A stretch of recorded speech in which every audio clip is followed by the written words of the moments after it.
L'architettura contemporanea ha spesso forme sinuose e per così dire libere. Queste geometrie escono dalla rigidità delle rette e dei piani, ma obbediscono ugualmente ad altre leggi matematiche.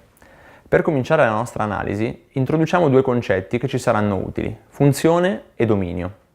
Dati due insiemi A e B, una funzione è una relazione che associa ad ogni elemento di A un solo elemento di B.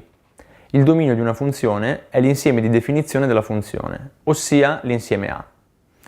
Bene, ora che abbiamo queste basi, passiamo al nostro primo esempio, il palazzo della regione Lombardia. La pianta del palazzo è composta da strisce ondulate che ricordano le onde sull'acqua.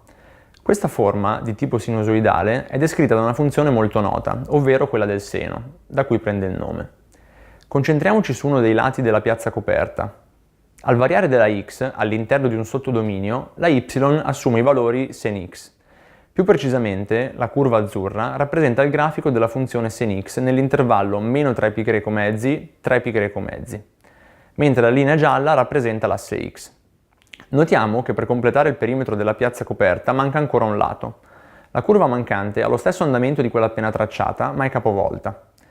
Per ottenere questa forma, consideriamo la retta d'equazione y uguale a meno 1, rappresentata dalla linea rossa, e utilizziamola come asse di simmetria per eseguire una riflessione. Otteniamo così la funzione y uguale meno f di x meno 2, ossia y uguale meno sen x meno 2, una funzione con lo stesso dominio di quella precedente. Passiamo ora ad un altro edificio situato nel complesso Zac du Coteau ad Arcueil in Francia. Vediamo dei balconi bianchi ondulati che corrono lungo tutta la facciata. Notiamo che l'andamento curvilineo tra un piano e l'altro è molto simile ma sfalsato. Se guardiamo la pianta possiamo per così dire srotolarla riconducendo i quattro lati del rettangolo corrispondente all'edificio senza i balconi ad un segmento rettilineo. Questo ci aiuta a studiare lo sviluppo dell'elemento curvilineo dei balconi e a fare alcune considerazioni. Per disallineare le anse della curva da piano a piano utilizziamo una trasformazione, la traslazione. Si può qui vedere come la stessa curva, spostata lungo l'asse x, si intersechi in modo vario e irregolare con quella sottostante. Possiamo anche notare che il dominio della funzione viene traslato orizzontalmente, come il grafico risultante.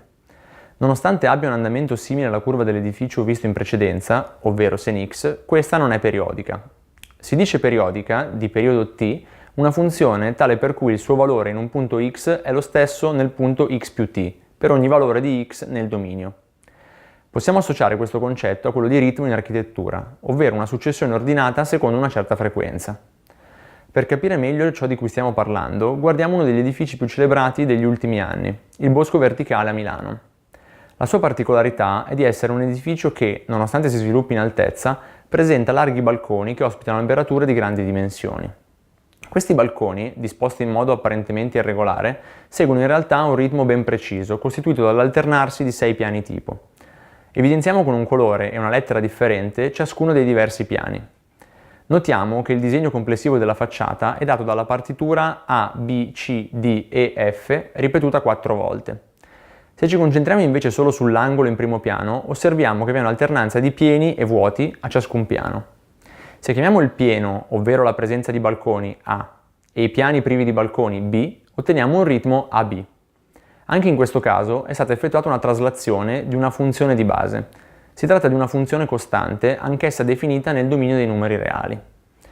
In questo video abbiamo visto come i concetti di base associati alle funzioni elementari, quali dominio, simmetrie e periodicità, possono essere un supporto creativo per un architetto.